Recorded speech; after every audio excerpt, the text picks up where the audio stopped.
नमस्कार, जय हिंद, प्रणाम साथियों।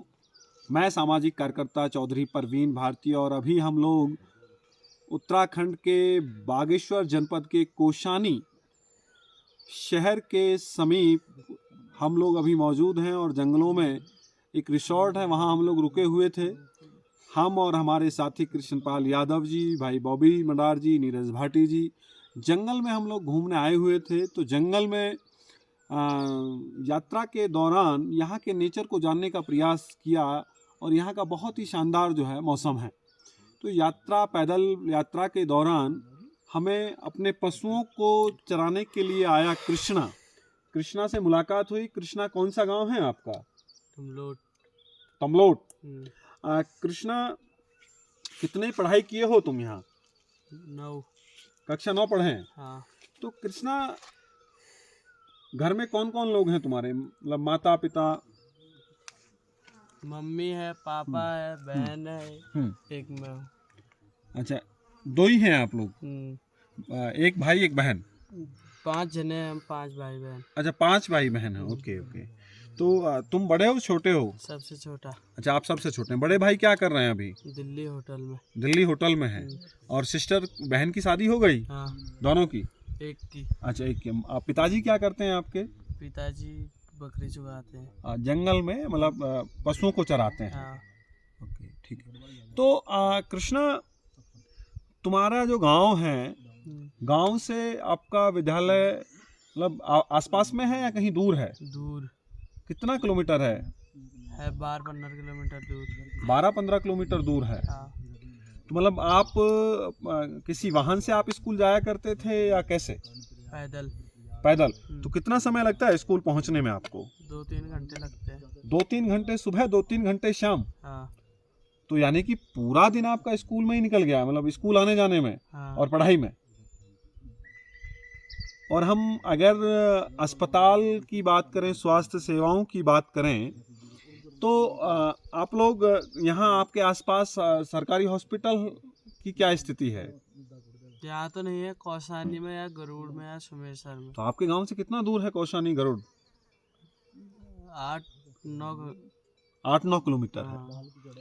ओके साथियों, दिल्ली में बैठे हुए लोग, नोएडा में बैठे हुए लोग सोचते हैं और उनका मन करता है कि उत्तराखंड के दौरे पे हम लोग जाएं, घूमें और वहाँ के मौसम और ईश्वरीय के द्वारा जो प्रकृति को बनाया गया है उसका आनंद लें। लेकिन जो लोग यहाँ रहते हैं उनके लिए यहाँ उनका जीवन बहुत आसान नहीं है। अगर हम शिक्षा की बात करें तो कृष्णा ने बताया कि उनको स्कूल जाने के लिए 2-3 घंटे सुबह और 2-3 घंटे शाम और बाकी 4-5-6 घंटे स्कूल में पढ़ाई का समय होता होगा। यानी कि पूरा दिन उनका स्कूल में खर्च हो गया और वो ट्यूशन या जो सेल्फ पढ़ाई घर आकर के हम लोग स्वयं करते हैं उसके लिए उनके पास बहुत समय नहीं बचा।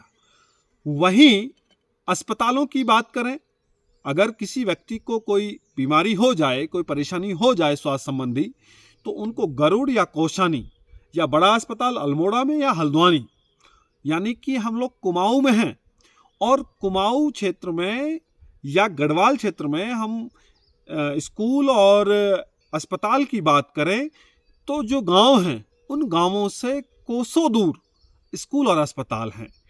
तो अगर किसी को कोई बीमारी संबंधित परेशानी हो तो उसको जाने के लिए यहाँ गांव से आपके लिए कौशानी के लिए बस चलती है? क्या है? गाड़ी, छोटी गाड़ियाँ चलती हैं। तो उनका इंतजार, वो कितने समय में आती हैं? देरी लगाते हो।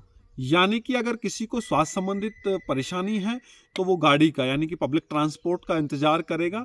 यहाँ लोगों के पास स्वयं की गाड़ियाँ नहीं हैं और स्कूल और अस्पताल दोनों ही दूर हैं जो मनुष्य के जीवन में महत्वपूर्ण भूमिका निभाते हैं।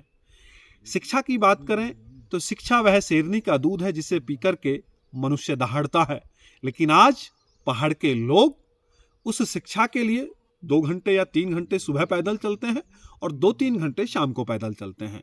यानी कि पूरा दिन वो पढ़ाई में अपना निकाल देते हैं। और उनको अगर अतिरिक्त क्लास की बात करें, घर में ट्यूशन की बात करें, तो उनको वो ट्यूशन नहीं मिल पाता। तो साथियों, अगर उत्तराखंड सरकार उनके गांव के समीप विद्यालयों का निर्माण करा दे तो जो उनका 2 घंटे या 3 घंटे सुबह और शाम आने जाने में 6 घंटे का समय जो खर्च हो रहा है वह बचेगा और उस 5-6 घंटे में वो घर पर बैठ करके या किसी अध्यापक का सहयोग लेकर के अपनी पढ़ाई को कर सकते हैं और शिक्षा के क्षेत्र में नए आयाम स्थापित कर सकते हैं। आज उत्तराखंड के लोग जो ग्रामीण परिवेश से आते हैं वो अधिकतर आपको होटलों में काम करते हुए मिलेंगे, नोएडा, दिल्ली या उत्तराखंड के बड़े शहर या कस्बों में या देश के दूसरे राज्यों के बड़े बड़े शहरों में। तो साथियों, मैं सिर्फ सरकार से, भारत की सरकार से और उत्तराखंड की सरकार से ये निवेदन करता हूं कि किसी कृष्णा के हाथ में यह चारा काटने वाली कुल्हाड़ी ना हो, उसके हाथ में पुस्तकें हो, कॉपियां हो और पेंसिल हो, जिससे वह अपना और अपने देश का भविष्य का निर्माण कर सके। लेकिन दुर्भाग्य 78 वर्ष की आजादी के बाद भी उत्तराखंड के वो गांव जो गांव शहर से दूर हैं, उनके लोग आज भी शिक्षा से कोसों दूर हैं। यानी कि बिजली, पानी, सड़क, सुरक्षा, शिक्षा, चिकित्सा आदि जो मूलभूत सुविधाएं सरकार की नैतिक जिम्मेदारी है, उन नैतिक जिम्मेदारियों से सरकार दूर भाग रही है। यानी कि जो लोगों को ये मूलभूत सुविधाएं मिलनी चाहिए उन तक नहीं पहुंच पाती। तो तुम्हारी मांग क्या है, क्या चाहते हैं? स्कूल बने गांव के पास, अस्पताल बने गांव के पास। अच्छा, जब यहाँ सरकारी डॉक्टर आते हैं गांवों में क्या इलाज के लिए? कभी नहीं, तो कभी नहीं आते। और जो आपके एमएलए एमपी हैं तो उनसे आप कहो ना कि भाई यहाँ हमारे गांव के पास में आप सरकारी स्कूल का निर्माण कराएं, सरकारी अस्पताल का निर्माण कराएं। कहेंगे? आपको कृष्णा कहना है। जो आपके एमएलए हैं, आपके एमपी हैं, उनको आपको ये कहना है कि हमारे गांव के पास में आप सरकारी अस्पताल का निर्माण करें और सरकारी स्कूल का, ताकि इंटर तक की जो पढ़ाई है उसको सुविधा के अनुरूप ये लोग ग्रहण कर सकें। तो साथियों, जैसे कि मैंने पहले कहा कि पहाड़ का जीवन इतना आसान नहीं है जितना समतल के लोग समझते हैं। हम लोग नोएडा, दिल्ली और देश के अन्य शहरों में रहते हैं और गर्मी के मौसम में पहाड़ की तरफ दौड़ते हैं और आते हैं कि वहाँ 2 दिन 4 दिन हम लोग व्यतीत करेंगे। लेकिन जब हम वहाँ के स्थानीय लोगों से हमदर्दी में वार्ता करते हैं तो तब यहाँ का दर्द बाहर आता है, उनकी आंखों से छलकता है, उनके मुंह से बाहर निकल करके हम लोगों के सम्मुख आता है। तो हमें भी पीड़ा होती है कि सामाजिक कार्यकर्ता होने के नाते ये जो बात हम आपके सामने रख रहे हैं वो इसलिए कि देश की सरकार और प्रदेश उत्तराखंड की सरकार इन बातों पर विचार करे और यहाँ के जो एमएलए एमपी हैं उनको भी ध्यान देना चाहिए। साथियों, हम लोग इत्तेफाक से हमें कृष्णा मिला। हम लोग यहाँ जंगल में घूम रहे थे। मैं अपने साथी से कहूँगा कि एक बार जंगल का भी दृश्य दिखाएं कि यहाँ बहुत ही सुंदर ये जंगल है और दूर दूर तक यहाँ गांव नहीं है। हम कृष्णा के गांव की बात करें तो कृष्णा का गांव लगभग यहाँ से आप जंगल के रास्ते 2-3 किलोमीटर दूर है और सड़क से अगर हम लोग जाएंगे तो लगभग हम लोगों को 10 से 15 किलोमीटर की यात्रा करनी पड़ेगी कृष्णा के गांव जाने के लिए। तो कृष्णा यहाँ पशुओं को चरा रहा था और गाय और जो भैंस है उनके गले में घंटी बंधी हुई थी। उसकी आवाज आई और कृष्णा को हमारी आवाज पहुंची और कृष्णा हम लोगों को मिला। तो ये कृष्णा की बात थी। न जाने ऐसे उत्तराखंड में कितने कृष्णा हैं जो अपने अधिकारों के लिए बेबस हैं और उनका इंतजार कर रहे हैं। बहुत बहुत धन्यवाद। नमस्कार। जय हिंद।